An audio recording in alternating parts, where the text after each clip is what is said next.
Good evening, everyone, and welcome to the Real Science Exchange, the pubcast where leading scientists and industry professionals meet over a few drinks to discuss the latest ideas and trends in animal agriculture. Hi, I'm Scott Sorrell, one of your hosts here tonight at the Real Science Exchange, and we're here tonight with three exciting guests, actually two guests and an exciting co-host to discuss what animal agriculture is doing to be environmentally sustainable and how we can communicate the positive changes the industry is making. I'd like to introduce our first guest tonight. That's Lara Moody from IFEEDER, and that's the Institute for Feed Education and Research. So welcome, Lara. Glad to have you here tonight. Great. Thanks, Scott, for having me on. Oh, very welcome. And so since this is a virtual pub, do you have anything special in your glass tonight? Well, I did take the opportunity to pour myself a peach apple cider. Peach apple cider. Wow. Over Now, ice. okay. Now our normal co-host is Dr. Clay Zimmerman. He loves cider. He's gonna be sad that he missed this. Lara, can you tell us just a bit about yourself? Sure. I have been with the feed industry for just 2 years now. So, as somebody that works in the feed industry, I'm not an animal nutritionist by training. I'm actually an agricultural and biosystems engineer by training. And I spent time in the university system doing research and extension work on manure management, of all things. That's what tied me to animals. And that took me to working for the Fertilizer Institute, which is the trade association for the fertilizer industry, and doing stewardship and sustainability practices for them. And then just 2 years ago, transitioned over to the feed industry. So now leading efforts on sustainability for the feed industry. Super. Now, I see you've brought a guest with you here to the pub tonight. Would you mind Indeed. introducing him and tell us how you come about selecting him? Yeah, so Dr. Steve Lerner is with Christian Hansen. Steve serves on my board of trustees for IFEEDER, as well as chairs my research committee, and has been supporting his organization has been supporting some of the sustainability efforts we have underway. So thought he was the ideal person to be a part of this effort today. Yeah, excellent. So, Steve, welcome to the Real Science Exchange. And what's in your glass tonight? Well, thank you, Scott. Very happy to be here. I'm actually enjoying a bourbon. It's a Nice. Calumet Farms 14-year-old bourbon, and it's quite smooth and nice and getting cold in the glass. Yeah.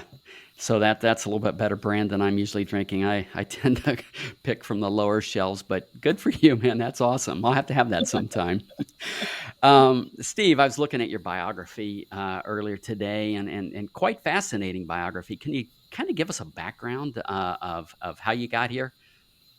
Oh, certainly. So I've been honestly involved in ag for 42 years now. Seems like yesterday.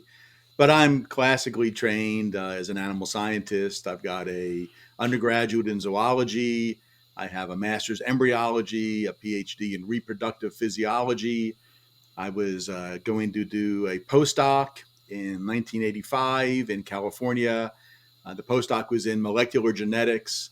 All the world's problems were going to be solved by a better understanding of molecular genetics in the 80s. That quite hasn't come to fruition, but at least we've made some advances. I left that postdoc and became an assistant professor in animal science at West Virginia University. Loved being a professor, loved doing research in an academic setting. Could tolerate academic politics a little bit. But in the third year of my professorship, I started doing some consulting with a group that was owned by Merck. And Merck at that time had an ag vet division, Got it. and they had poultry genetics in West Virginia. And our dean was very eager for us to engage in that. So I started doing some consulting with them. Long story short, they offered me a position. I accepted that position, and I stayed with Merck through its transition to Mariel and beyond for 20 years. When Merck was finally then owned totally by Sanofi, a big human French drug company, the writing was kind of on the wall. They were not much interested in animal agriculture. So I joined a very small company selling probiotics, feed additives, called Nutrition Physiology Company. That company was acquired by Christian Hansen, but I've been involved in that probiotic space since 2013, coming up on 11 years now. And that is what really has sparked my interest in sustainability and what brought me initially to the AFIA and then to Lara's group. Oh, excellent. Great background, and glad to have you here and looking forward to the conversation this evening. We have a new co-host tonight, and for the first time, it's not a Balchem employee. And so tonight we welcome as our co-host Victoria Brame. She's the Senior Director of Communications for AFIA. And so, Victoria, what's in your glass tonight? Well, thank you for having me here. I'm actually drinking a nice warm green tea since it's cold and rainy outside today. But I'm very excited to be here and be part of the conversation. Excellent. Thanks for coming. And tonight I'm having I think most of our loyal listeners know that I've been in a bit of a rut recently. And so I'm getting out of that rut tonight, and I'm having a Blade and Bow bourbon. Hadn't heard of it before, but is at the National Dairy Challenge a couple weeks ago. And they had this at the pub, and I really enjoyed it. They had one bottle, and one of my typical co-hosts, Dr. Jeff Elliott, he and I polished that bottle off after a night or two, and so we emptied that. So anyway, as we begin this discussion on sustainability, let's first raise our glasses to animal agriculture. Cheers, everybody. Cheers. Tonight's pubcast stories are brought to you by ReaShure Precision-Release Choline. ReaShure is the most researched encapsulated choline on the market today, consistently delivering results to your transition cows of higher peak milk, reduced metabolic disorders, and even in utero benefits to her calf, leading to growth and health improvements. Visit balchem.com to learn more. So, Laura, going to get started. Why don't you give us an overview of what IFEEDER is? Yeah, so IFEEDER is the Institute for Feed Education and Research, and it's the research and education foundation that supports the American feed industry. And so we work very closely with the American Feed Industry Association. IFEEDER has a mission to advance the understanding and trust in sustainable animal feed and pet food supply chains through research and education. And we pursue that through collaborations with industry members themselves, as well as stakeholders that are tangential to us, such as our, animal counterparts in livestock and poultry and pet food. And so in that space, we are undertaking efforts mainly focused on sustainability to support the animal food industry and our downstream customers. But we also take on projects outside of sustainability where it makes sense. And I'll just say, for example, we have a project we're finishing up right now looking at what it would take to decontaminate a feed mill if we had African swine fever come in. So sometimes there's just projects of importance, not necessarily linked. I mean, they are linked to sustainability if you think about it from a risk mitigation standpoint. But we take on a variety of projects, but our main focus is sustainability. All right, very well. Now, IFEEDER recently defined sustainability as part of its sustainability roadmap project. Can you kind of explain how it's defined and how you came to that definition? Yeah, there are so many definitions in the sustainability space, but we really wanted, with our definition, to encourage each of our industry members to develop what worked for themselves. And so our definition that we use essentially is that sustainability is defined and managed by each individual organization to deliver measurable and continuous improvements on the impacts related to people, planet, and the environment, or people, planet, and governance, that are most important to them and their stakeholders. What that really means, when you think about sustainability, we often think of a couple of things. We often think of the terms continuous improvement and metrics. And so we're just pushing within that definition the importance of continuous improvement and delivering on metrics or indicators to measure your progress on those improvements. The other thing people think about often is the three pillars of sustainability, or sometimes you hear people talk about ESG, environmental, social, and governance. And so the three pillars for us are people, planet, and governance. And so basically, those are the two buckets that make up our definition. But I think also really important within that definition is that you're looking for areas that are most important to your organization and your stakeholders. So many times in sustainability, people think when we say sustainability, it's all greenhouse gas emissions and it's all about climate. But in fact, when you really think about what's important to a feed organization, feed safety's got to be right up there at the top. So you're not always going to put, climate and greenhouse gas emissions at the top of the heap in that bucket. And so it's really important to think about sustainability from your organization's standpoint and from your customer standpoint. So again, the definition, I'll just restate it for folks. Defined and managed by each individual organization to deliver measurable and continuous improvement on the impacts related to people, planet, and governance that are most important to them and their stakeholders. So that's the definition that we're using and encouraging our members to think about as they create their own definitions. And is there an element of communications associated with this, communicating to stakeholders, consumers?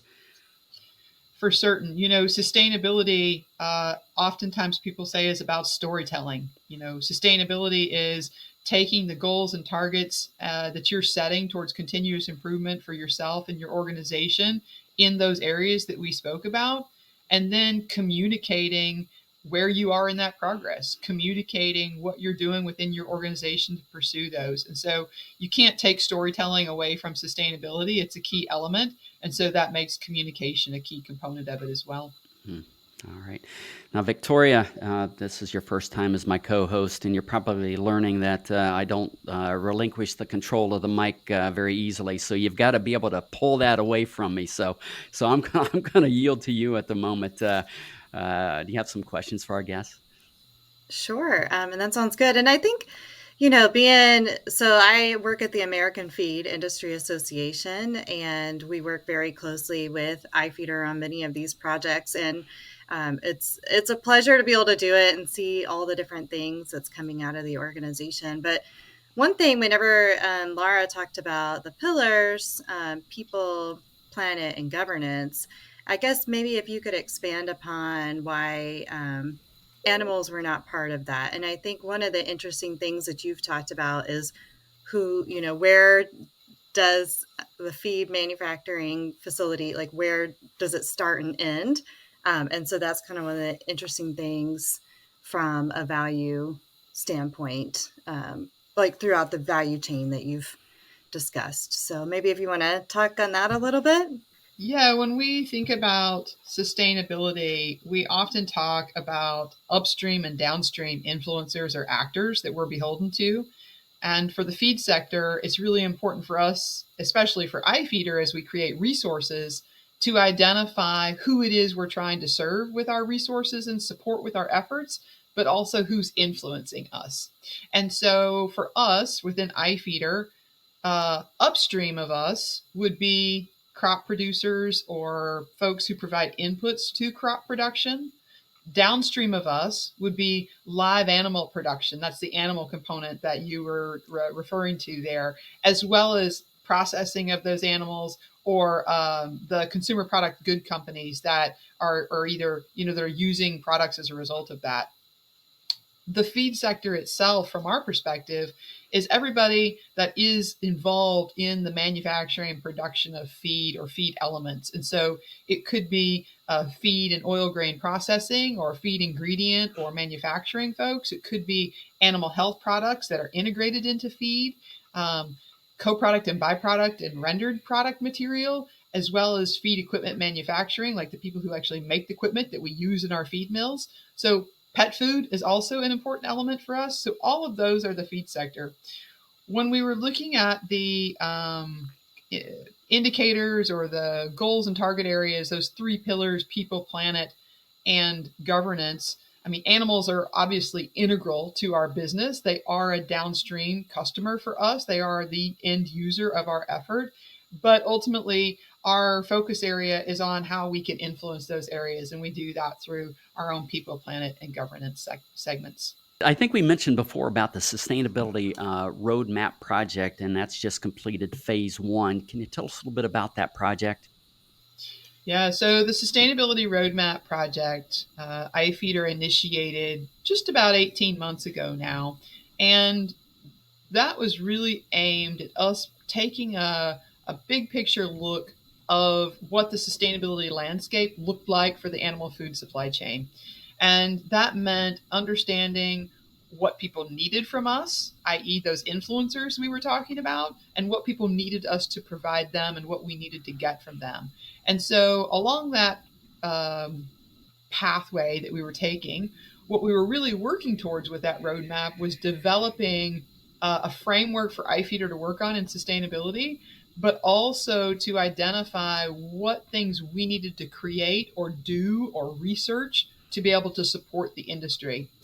As part of that effort, we were surveying industry members and our downstream stakeholders, and something that came away, was a need for resources to support folks. So in the sustainability space, we have, and really across all industries, I think are somewhat the same in this, we have publicly traded multinational companies. They've been engaged in sustainability for many years now. Their board is driving them to do that. They have financial requirements that are pushing them to do that. They need to be able to complete those sustainability indexes so that they can be traded appropriately on the stock exchange. Like, there are folks that are in that space and they have sustainability teams in place. We have a lot of member companies and a lot of folks in the industry that are on the other end of that spectrum. Oftentimes I find that somebody's interested in sustainability because they're the product manager for a particular element within their organization, and they've been asked to create a sustainability plan. And so they don't come with that sustainability background. Maybe they have an interest in it. Certainly they're capable of doing it, but they don't necessarily have the resources or the team in place. And so one of the things we heard was this need to create a sustainability toolkit.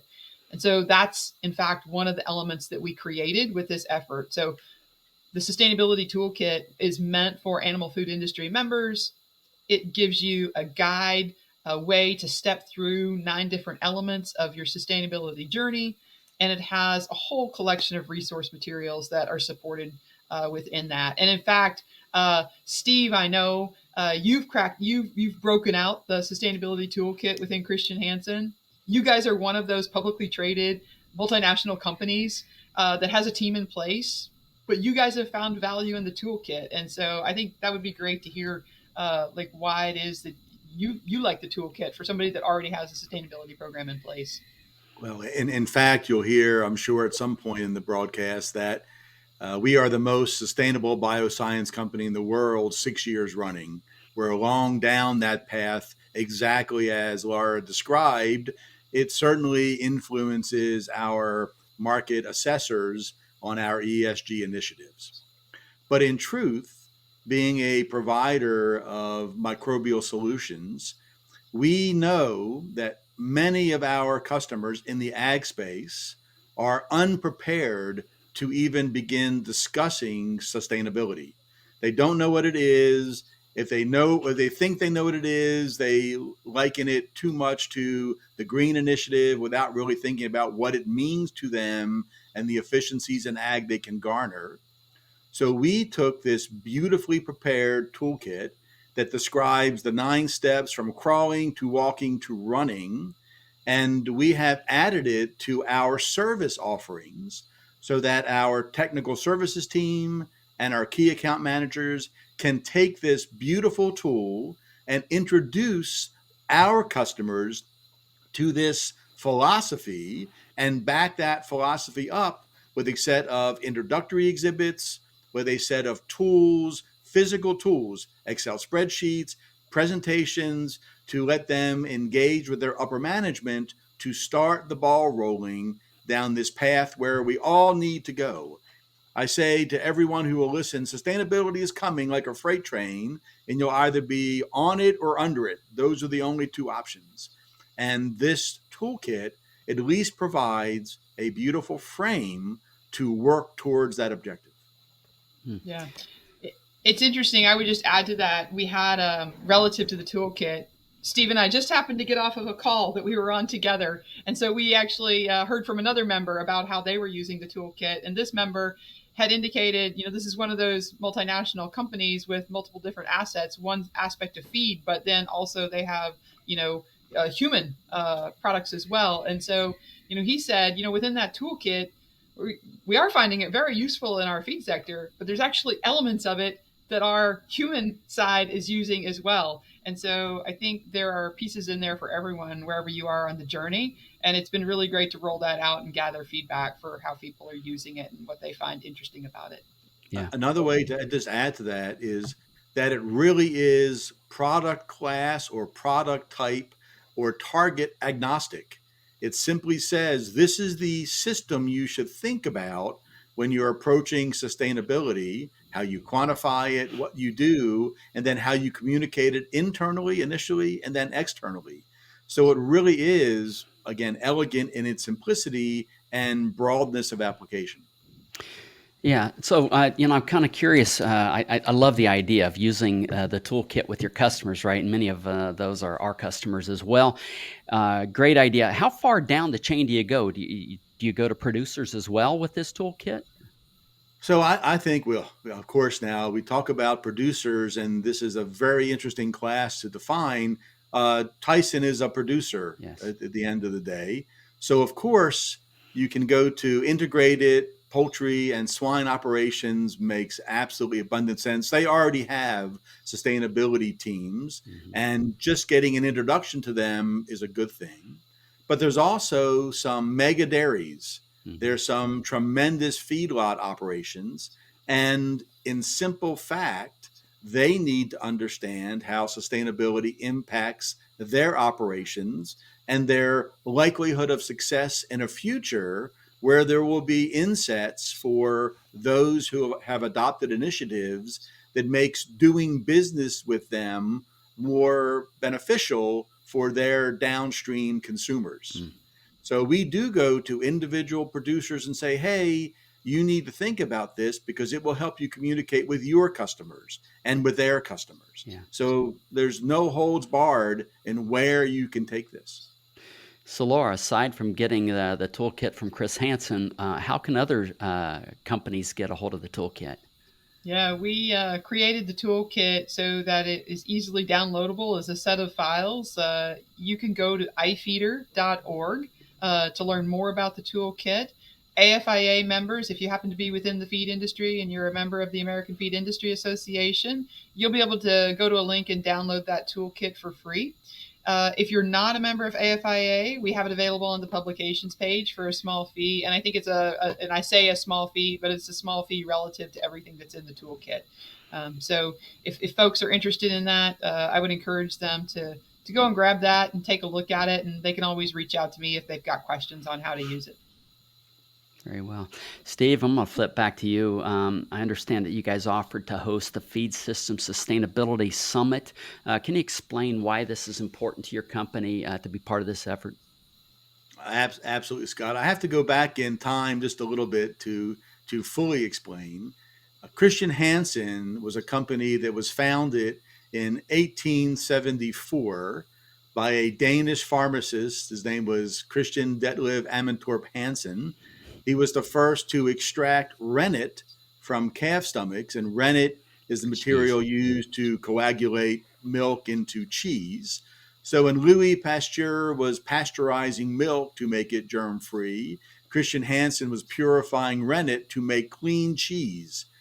And if you think about an early philosophy on sustainability, converting a perishable resource like milk into cheese or yogurts or kefirs is quite a sustainable notion because you preserve those nutrients for a good time, particularly if that milk and cheese is clean. So we say that sustainability is in our DNA. Now, fast forward to 2018, that was the first time that Christian Hansen as an organization earned more than $1 billion in revenue. And as a publicly traded company, we then fall into that group that a company out of Canada called Corporate Knights evaluates for sustainability. And in 2018, we were the most sustainable bioscience company in the world. In 2019, I'm very proud to say we were the most sustainable company of any kind in the world. And being someone responsible for telling our story in public around sustainability, around the value and efficiency garnered from using our microbial solutions on the food cultures and enzyme side of the business and on the feed additive side, as soon as the opportunity came to host a summit for feed systems to speak about sustainability, I said to Lara and one of our associates, that has to be us. Mm-hmm. I'm absolutely positive when I speak to the senior leadership team and tell them about this opportunity, they're going to approve this. So please plan on being in Milwaukee at our corporate headquarters, because this has to be us. Who better than us to help sell and tell the story of sustainability in feed systems? And that's how it came to be. Yeah. And I don't think I'm exaggerating at all. Am I, Lara? That's exactly No, that's exactly how it went down. And of course, one of our company values, of which we have 4, I won't bore you with 3 of them, but one is we work for a better world. And communicating what we have done to adopt science-based targets, to go on our 10-year plan. We've had our carbon footprint quantified. We take daily steps to improve against those targets. And we believe all responsible companies, all of them, should adopt those same practices if, in fact, we're going to feed the 8 to 9 billion people that are going to be among us by 2050. Mm-hmm. And I don't know of a better notion than supporting a better world. And that was part of the rationale. Yeah. Lara, why don't you go ahead and tell us a little more about how the summit came to be? And keeping in mind, Steve, earlier you were mentioning bringing together all different people from, up the chain, down the chain. And so this actually provided an opportunity for IFEEDER to partner with World Wildlife Fund to bring the summit about. And just curious how that conversation came about, Lara, and then what the summit was intended to do. Yeah, so actually it was we held the summit in September of 2022 there in Milwaukee, as Steve indicated, but we actually started the conversation in November of 2021. So I was at the Sustainable Agricultural Summit, and at that summit came across Courtney Hall, who was with World Wildlife Fund, with World Wildlife Fund at the time. She's actually now doing sustainability for CHS in Minnesota. But at the time when she was with World Wildlife Fund, she listened to me give a presentation on some of the work that IFEEDER was going to be doing and said, wouldn't it be great if we could find a way to collaborate? World Wildlife Fund, you say, why are they interested in sustainable feed? And it's because they're interested in, land use. They're interested in continuing agriculture in a way that we do conserve the environment and we do conserve what we do in agriculture. And they foresee the value of the efficient production systems that we have here in the U.S. because of what they do to support conservation. So Courtney said, let's see if we can do something together. And we came up with the idea to do this Feed System Sustainability Summit to bring together the whole value chain to work on solutions, because we know that feed is 40 to 80% of the footprint for livestock and poultry production. And so in that space, there are some real opportunities there. We have opportunities to not only impact the feedstuff production on the farm, but also what we can do with a ration.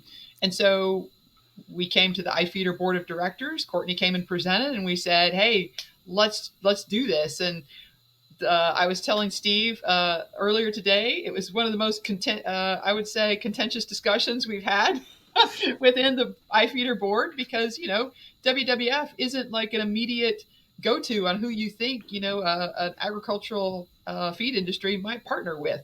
And it turned out to be a great collaboration. We organized that together in collaboration with the Context Network. They helped us bring it together. We ended up inviting about 30 participants into Milwaukee from all segments of the animal food supply chain, because, like we said earlier, we needed to know what our upstream and downstream influencers needed from us. And so it was really important to establish that conversation with them. We actually continue to benefit from it today. So World Wildlife Fund recently published a report on solutions in the feed space. And then IFEEDER used many of the findings that came out of the summit to advance our next phase of sustainability work, actually, which we're rolling out right now.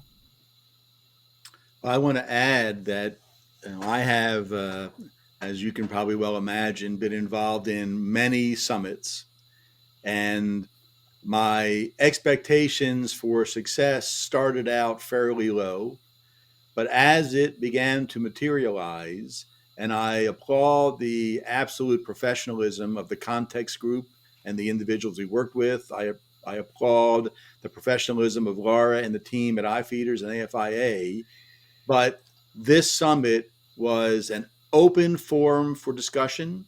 There was nothing but candid conversation about what we were trying to achieve, what our ultimate goal was, what our current constraints and impediment was. And at the end, we came out with an absolute plan that was actionable and relatable and is in fact driving the next phase of the sustainability toolkit. So it was a perfect example of a successful endeavor across a broad array. And in that first meeting in March, when it was initially discussed, I would tell you there was some puckering in the room. I won't tell you which organ was puckered, but when people stood up, their chairs rose with them. That's all I'll say. And it turned out to be quite a match made in heaven, as they say, and the output is absolutely laudable and very worthwhile, having put forward the effort. I look forward to the next one. So, Steve, you talked a little bit about the next phase, and so that kind of is a nice segue to phase two. Lara, what can you tell us about phase two of the project? Yeah, so IFEEDER recognizes that we have gaps to fill, we have opportunities to pursue. The toolkit is just a piece of the work that we're doing, and we'll continue to add. I view that toolkit as version 1.0. We'll have additional documents and resources we add and release an updated version in the coming year. But we are going to gather some folks together, and we have a few work plans that we're in the process of rolling out. And so our next areas of work are really collectively about advancing the role and recognition of what the animal food supply can do to bring solutions that benefit the environmental footprint of animals. When I mentioned a few minutes ago that the footprint of animal production is 40 to 80% of that is tied to feed. Sometimes what happens in that is the downstream customers, the CPG, consumer product good companies, they say, oh, okay, it's tied to feed. We need to go work on feedstuff production on the farm because everybody's heard about the opportunity we have for carbon sequestration. And that is where people want to put their focus. That's really very important. I don't disagree with that as a place to put a focus. A lot of the footprint is tied to feed production on the farm. I, however, have been working in this space for over 25 years now, and early in my career, we were working on cover crop adoption and no-till and minimum till. All those are the practices they are thinking about relative to regenerative agriculture or climate-smart agriculture. We're making progress, but it's slow progress. It's going to take a long time. I was just driving, this is nothing, I'm not saying anything negative about this area of the country. I was driving from Minneapolis to Sioux Falls, South Dakota a couple of weeks ago to speak.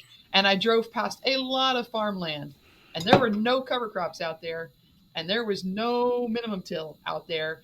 That has a lot to do with the climate and the geography and the soil type and the systems that they have. And so I would just say that that's not the only place we should look for solutions. And so the work that IFEEDER is getting ready to take on is really about raising the recognition and awareness of what the feed industry can bring with feed rations, with feed innovations, with feed strategies themselves, right, to be able to reduce that footprint. So one of our efforts is just about understanding exactly what it is we need to be supporting our customers with. So what information do they need from us so that they can achieve their goals and targets that they've set? So the first project is really about hearing from our animal peers about what it is they need from feed so that we can identify where those gaps are and then have a plan to start filling them. The second project, very much aimed at understanding the environmental benefits that are tied to many of the innovations that the industry is bringing. So just for example, when you think of some of the performance indicators that our feed companies do in all of their research, right? We can't sell a product to a producer if we can't tell them how it can benefit or reduce their cost, right? And we look at feed conversion efficiency, we look at production efficiency. Those are indirect measures of environmental benefit. We're just not using them for that. So if you think about it, if we can improve the feed conversion efficiency, we can potentially reduce the amount of feed we provide. That's a number that we can turn into an environmental benefit. If we improve the production efficiency of an animal, we can get it to market a few days faster, perhaps. So if we know that we're in a high-rise layer system, and we know that on average a layer system consumes X amount of energy or water or emits a certain amount of emissions or has a certain amount of manure tied to it per day, and we can reduce the number of days to market, there again is another way we can calculate an environmental reduction in the footprint. We're not doing that so great right now. We have opportunities to do more in that space. We need to be able to give our downstream folks who are very interested in reducing their footprints, their scope 3 emissions, their supply chain footprint. We need to give them the picture or the image of what that could look like relative to the feed supply. So that's the second area. If you can tell, I'm pretty passionate about that one. The third area is something called life cycle assessments. So life cycle assessments are basically a way that we look at the footprint of any type of product or production system. And we have a great organization within the feed industry. It's the Global Feed Life Cycle Assessment Institute, GFLI. They are compiling data about feed ingredients so that we can calculate or quantify LCA, life cycle assessment information. And LCA is more than just carbon and greenhouse gas emissions. It's things like water quality, water quantity, nitrogen and phosphorus, biodiversity, toxicity. So there's more in that space than just greenhouse gas emissions. But the LCA data, it's a very complex system. And when you do LCAs, even if you're following the ISO standard, it's a choose your own adventure kind of scenario. Within the ISO standard, you get to choose which methodology you're using, which data set you're using, how you're going to allocate your footprint, what boundary you're going to set. And as you can imagine, that can be really challenging then to compare across products because everybody's using a slightly different method. So IFEEDER's third project is really about harmonizing for the industry, providing some guidance on how we can provide more consistent data that we can actually get into GFLI. And so those are the three areas of work that we're pursuing. I will say, because I haven't said this yet, IFEEDER is a 501c3. We are a nonprofit. We do not just automatically get a kickback, a checkoff, whatever. We don't have that for the feed industry. So anything that we take on is from a contribution or from a grant or award that we receive. So if the work that I'm talking about speaks to you, please follow up. You can catch me on ifeeder.org. I'd love to be able to talk to you, but we require funds. And so we're actually in the fundraising phase right now to get those projects underway. Yeah, so Steve and Laura, both of you guys travel for a living and, across the country, across the globe. What are different farms doing to support healthier animals and a healthier planet? What differences do you see? I'll be happy to take that one, Laura. Good. It really does vary tremendously. But I think it's fair to say today's world, consolidation of operations remains the rule. There used to be a time when I first came into ag when there were 72,000 dairy farms, and now through consolidation, we're down to under 40,000. As this consolidation has continued, the professionalism of the management of these operations has improved. And you see some operators that are investing in biological inoculants for their seed. They're investing in new class generation fertilizers so that when they produce crops, they're doing it as efficiently as practically possible in the land they possess. When they harvest those crops, they're using silage inoculants to ensure proper fermentation and the preservation of the nutrients that's in the material that they spent money to grow. If you preserve that material well and you feed it to animals, and into those animals you provide effective additives like prebiotics or probiotics or essential oils, there are many that have a benefit in getting the animal to digest nutrients better, to absorb those nutrients into their body, and the other beneficial impacts of their gut. And these producers are assessing efficiency, whether it is pound of egg per pound of feed, whether it is pounds of milk per pound of input. And this becomes a set of metrics that they analyze, they routinely evaluate, and they look for those quality inputs that improve efficiency.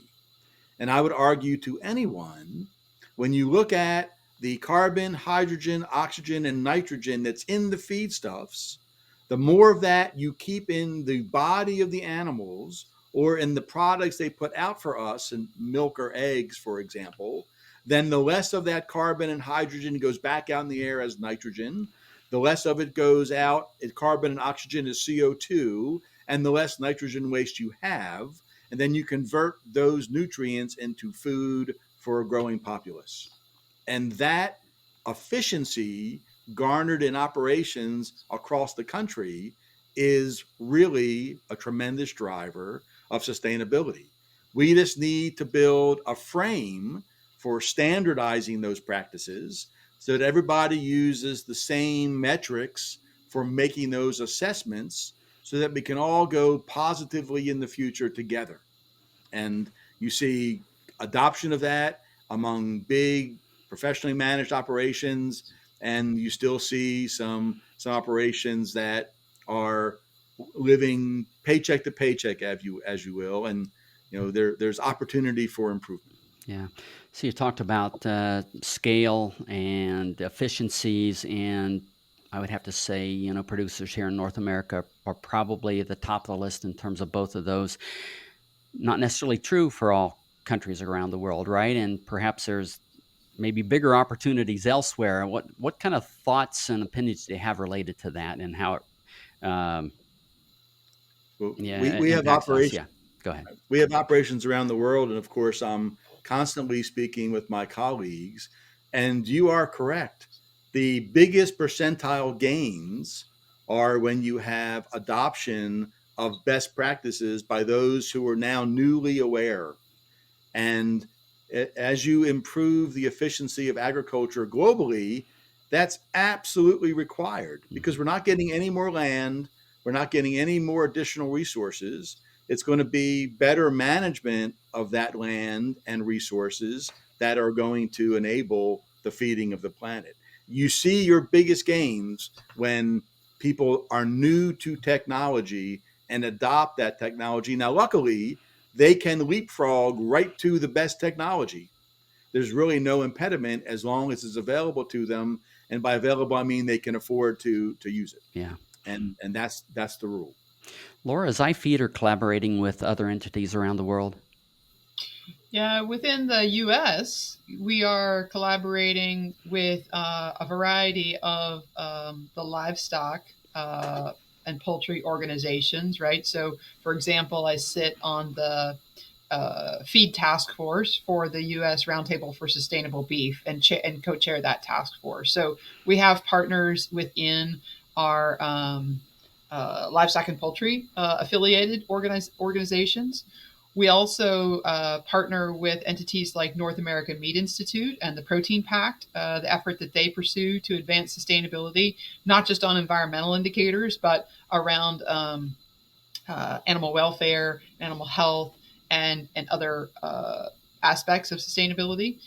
We partner with the Clear Center. So the Clear Center is based at UC Davis, led by Dr. Frank Mittleiner. So their team is doing great work to support the animal feed and animal industry itself relative to reducing emissions, both from greenhouse gases and nitrogen gases as well as helping to ensure that policies are supported and grounded in science. That's a big piece of what the Clear Center does relative to communicating policy.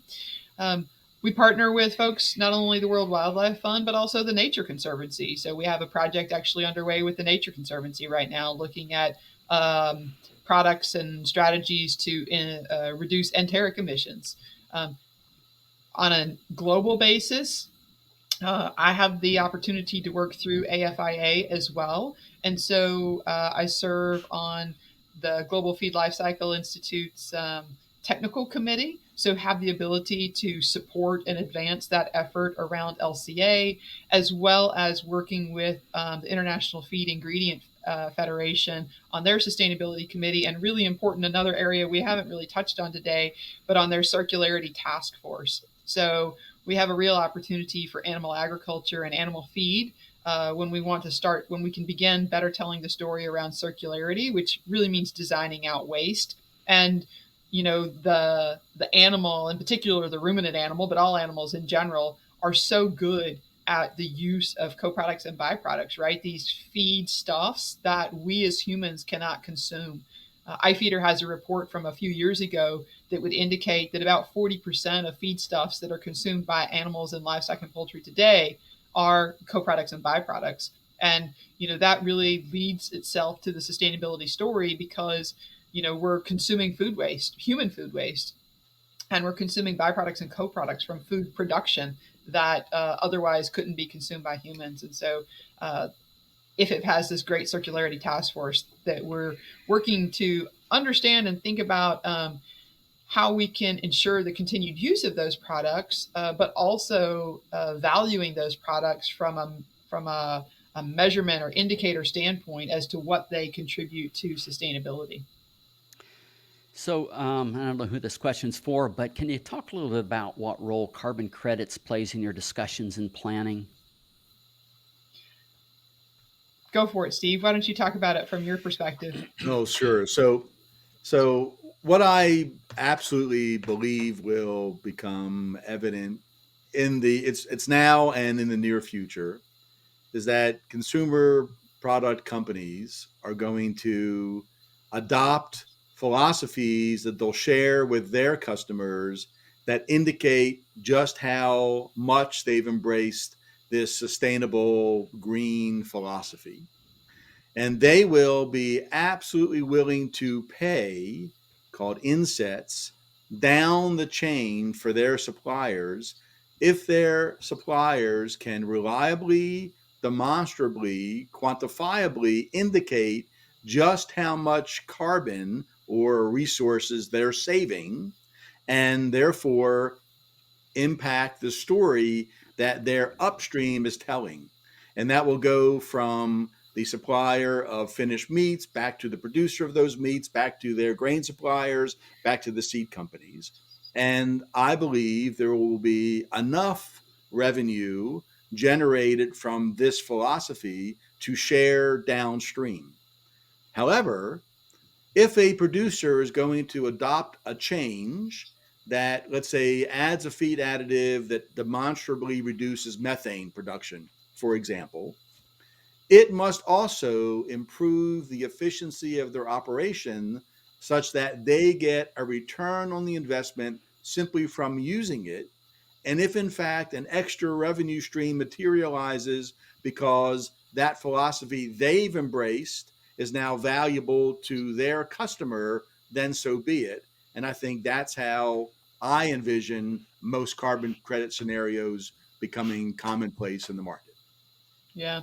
And just along those lines, the projects we were just speaking about, the one that I'm so passionate about, which is advancing the kind of recognition and role of these feed ration-based innovations to be able to create that carbon credit.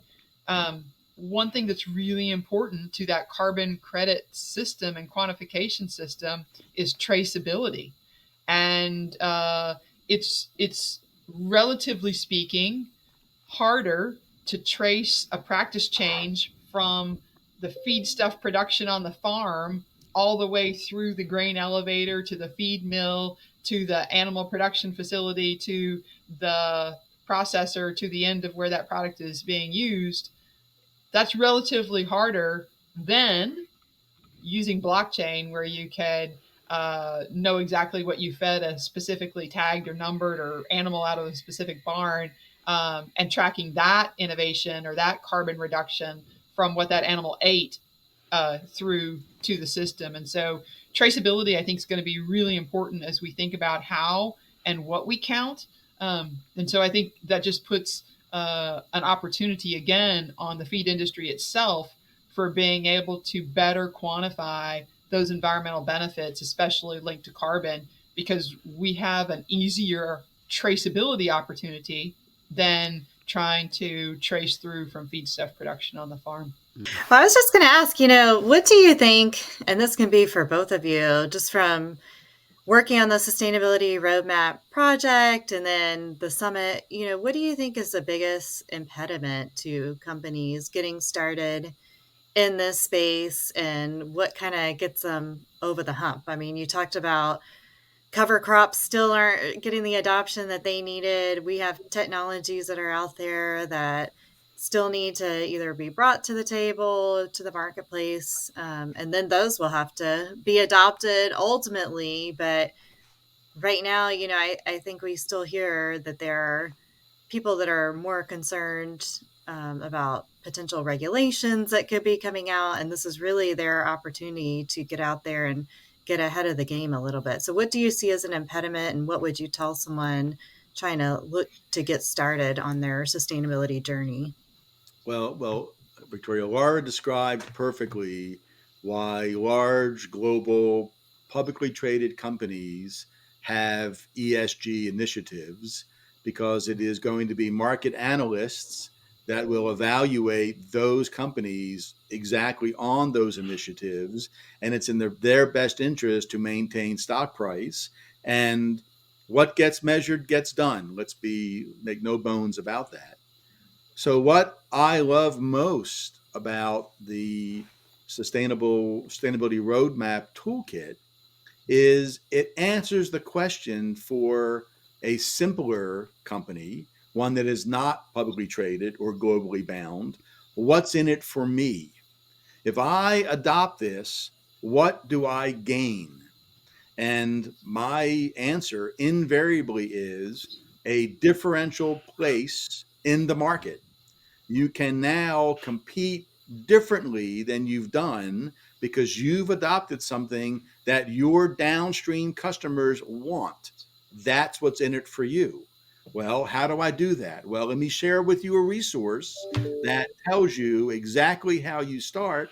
And the first thing you need to do is get buy-in from your senior management, because if they're not bought in, you don't go off of top dead zero. But once they buy in and they understand the immense value, not only for your company, but for agricultural in general, so there is some altruism in this, it is an advantage, and early adopters will win. It's as simple as that. So Yeah. it's the what's in it for me is the answer. I also think that when we talk about sustainability, profit is part of that. And if you aren't doing something that is making money, if you can't make money within it, if it is not economically viable or feasible to pursue, it's not sustainable. It's not a part of a sustainability program or a sustainability journey. So, as Steve indicated, getting buy-in from leadership is a good place to start, but understanding your business scenario, understanding your return on investment in the sustainability space is equally important. Luckily, we have a toolkit that has some questions to guide you through thinking about that. I present, as you can imagine, quite frequently on this topic, and what I say to folks that are a little hesitant on sustainability, we are a rather conservative industry, and everybody comes with their own opinions and policies and politics in that space. And sometimes when I'm standing up there in front of a room, I see eyes starting to glaze over when you talk about sustainability. Oftentimes it's because they just think you're only going to talk about climate and you're only going to talk about greenhouse gas emissions. What I generally say to folks is, look, I don't care what your politics are. I don't care if you believe in climate change. You're either going to flip the switch in your head and decide that you can make something in the sustainability space. There is an opportunity for you. Flip the switch and say, there is a value add that I can create linked to sustainability, or you're not.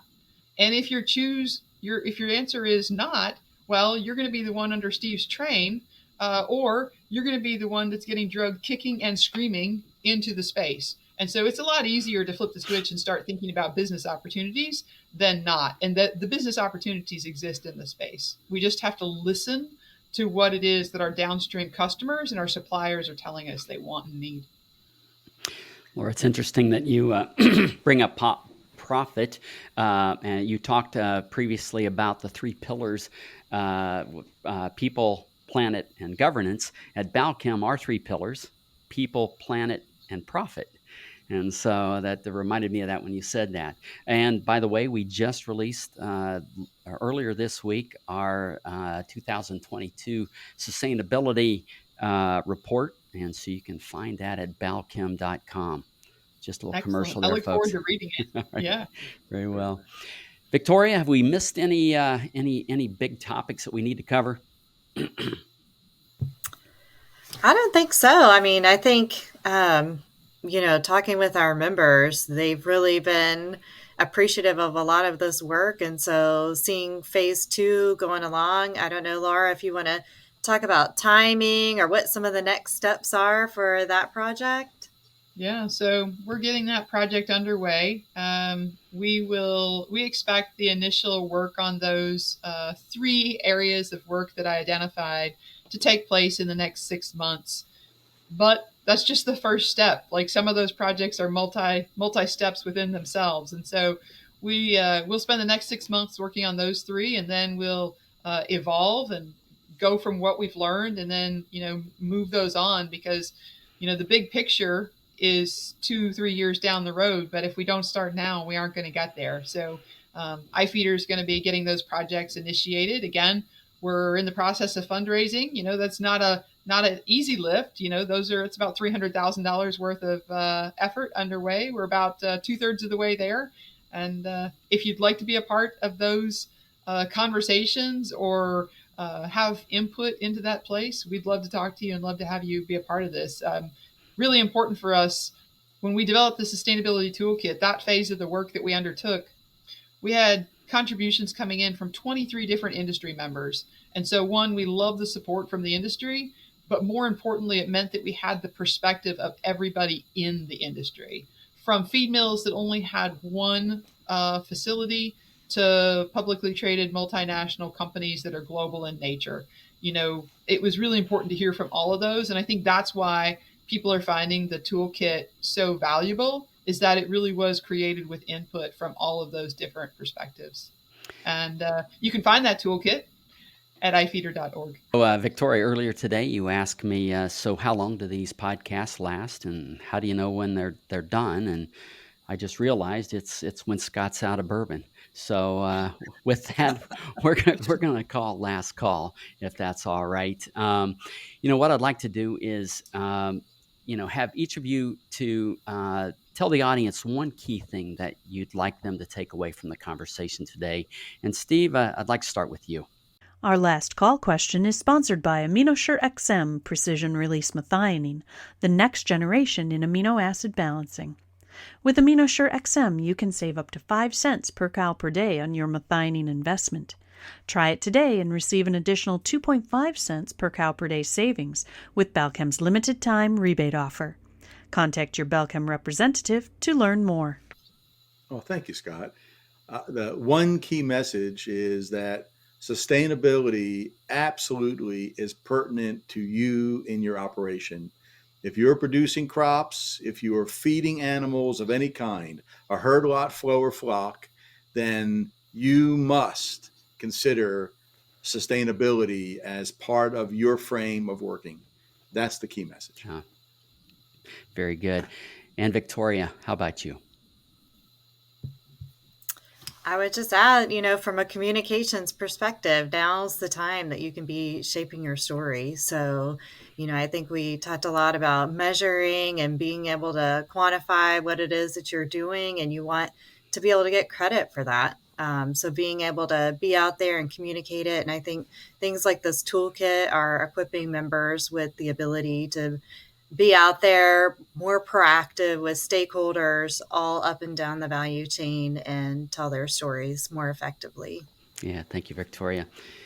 Laura, thank you for joining us tonight. This has been a great conversation. What kind of final thoughts do you have for us? Yeah, I think, it's really important to keep it simple. So start with where you can get efficiencies. Start with where you can get cost savings. And it's not only climate, right? There's so many other things in there. So it's understanding your issues and what are important to your customers. But I think at the basis, it's keep it simple to get started. Yeah, great message. So thank you, Laura, Steve, Victoria, for sharing your knowledge, your time, and your conversation tonight. And to our loyal listeners, as always, we want to thank you for coming along for another episode and spending some time with us here at the Real Science Exchange. We hope you learned something. We hope you had some fun. And we hope to see you next time here at the Real Science Exchange, where it's always happy hour and you're always among friends. We'd love to hear your comments or ideas for topics and guests. So please reach out via email to anh.marketing@balchem.com with any suggestions, and we'll work hard to add them to the schedule. Don't forget to leave a 5-star rating on your way out. You can request your Real Science Exchange t-shirt in just a few easy steps. Just like or subscribe to the Real Science Exchange and send us a screenshot along with your address and t-shirt size to anh.marketing@balchem.com. Balchem's Real Science lecture series of webinars continues with ruminant-focused topics on the first Tuesday of every month, monogastric-focused topics on the second Tuesday of each month, and quarterly topics for the companion animal segment. Visit balchem.com/realscience to see the latest schedule and to register for upcoming webinars.